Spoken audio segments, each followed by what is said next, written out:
We beginnen hier met de restauratie van het scootje Nooit Gedacht. Het is bouwd in 1901 in Kootstertille, bij de werf hier eigenlijk Sinoer. En inmiddels is dat bij een wilde vaart vertrokken via Nederland, België naar Frankrijk. En uiteindelijk had het een plekje voor aan de Seine in Parijs. En een scootjejager vond dat, die zag dat en die denkt van, god, dat kon wel een fris scootje wezen. En die had contact opname met die meisken. En die meisken wilden eigenlijk wel van het scootje oud. En toen ze zeiden dat het weer helemaal origineel makkelijk worden zou, zeiden ze van, nou, dan mag je het gratis ophellen. En wij vinden het zo mooi dat het met het leerwerkproject gaat. Dus dan stellen wij dat scootje beschikbaar. De eerdere eigenaresse van het scootje, wie speciaal vanuit Parijs naar Droegeham kwam om de start van de restauratie bij te wonen. We zijn heel blij en heel touché. Hoe kan men die touché? We zijn heel erg onder de indruk hoe iedereen hier ons welkom. Want dat is een project met de unity in diversity.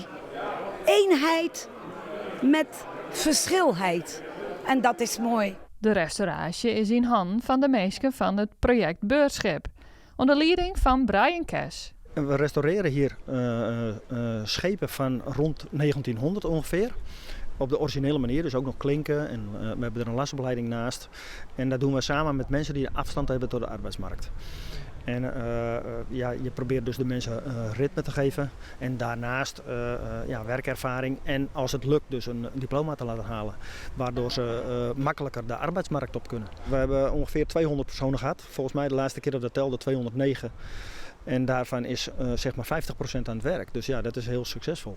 Voordat het venster scootje weer varen kan, moet er nog wel het een en ander gebeuren. Ik weet niet of je er al onder gekeken hebt, maar je kan er ook in kijken en dan kan je ook de bodem zien. En die moet er eerst onderuit. Ja, dat is echt dat is heel slecht. Dus dat is de eerste uitdaging en daarna de potdeksels en dat zijn de bovenkanten van het schip, zeg maar. Dat moet allemaal vernieuwd. Sowieso de dekken en dan rustig opbouwen. Ja. Het schip heet Nooit Gedacht. Dat is de mooiste naam die eigenlijk bestaat, want het geeft echt energie.